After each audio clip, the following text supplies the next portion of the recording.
Florida Governor Ron DeSantis tonight taking his culture wars, as they call it, to the military, laying out a plan to go after, in his words, the woke mind virus inside the armed forces. Listen to how he's framing it over on CNN in just the last hour. I think you've had a big problem with morale. You clearly have a problem with recruiting. And at this levels, everybody has acknowledged these recruiting levels are at a crisis. Why is that the case? I think it's because people see the military losing its way, not focusing on the mission and focusing on a lot of these other things. It's all coming as DeSantis becomes the first Republican candidate. You see him here registering for the South Carolina primary. This is him earlier today. One of the first primaries on the calendar and a race that could boost or doom a campaign. NBC's Gabe Gutierrez is traveling with the governor in Columbia, South Carolina. So let's talk about the woke mind virus, as DeSantis alleges. He has made this sort of anti-woke agenda a huge focus of his campaign, but it's a campaign that has had some stumbles, that is stagnating in the polls, for example.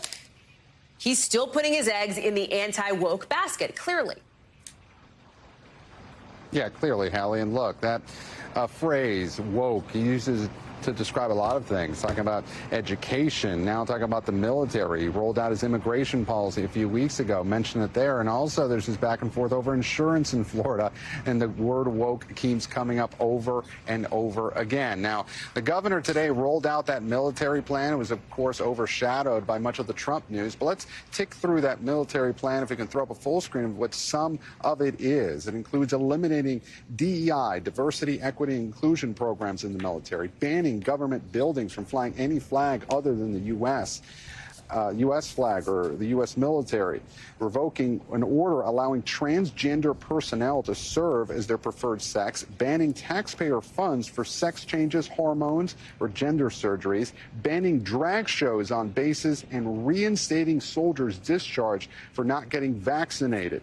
Also ending climate change programs. So, Hallie, those are just some of the things that Governor DeSantis laid out today, and he spoke about it earlier at an event at a Veterans Hall. Take a listen. Right now, the military is using your tax dollars to pay for hormones and sex change operations for people in the military. Look, not my cup of tea. I don't think any tax dollars should ever go to that.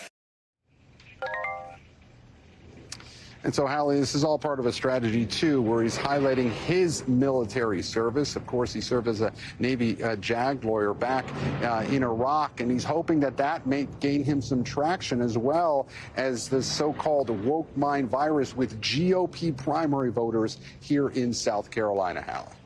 You talk about South Carolina. It's circled on my calendar. It is like marked on the GCal there because it comes after Iowa and New Hampshire and I think maybe Nevada this year ahead of Super Tuesday. What's so interesting about DeSantis going to South Carolina and kind of planting his flag there is not just the competition he faces in the state from people who know that state well. I'm thinking of Senator Tim Scott, for example, obviously Nikki Haley, but the way that it feels like perhaps him trying to take out an insurance policy in case his showing in Iowa and New Hampshire isn't as strong as he'd hoped.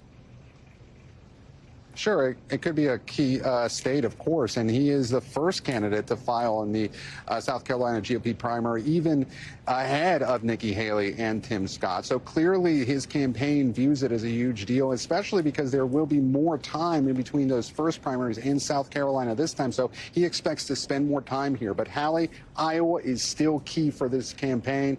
His campaign sending a lot of resources to Iowa, and if he doesn't have a strong showing there, the question might be at that point, will he even get to South Carolina, especially since his campaign is burning through so much cash in these early few weeks, Hallie. Gabe Gutierrez live for us there in Columbia, traveling with Governor DeSantis. Thank you, Gabe. Thanks for watching our YouTube channel. Follow today's top stories and breaking news by downloading the NBC News app.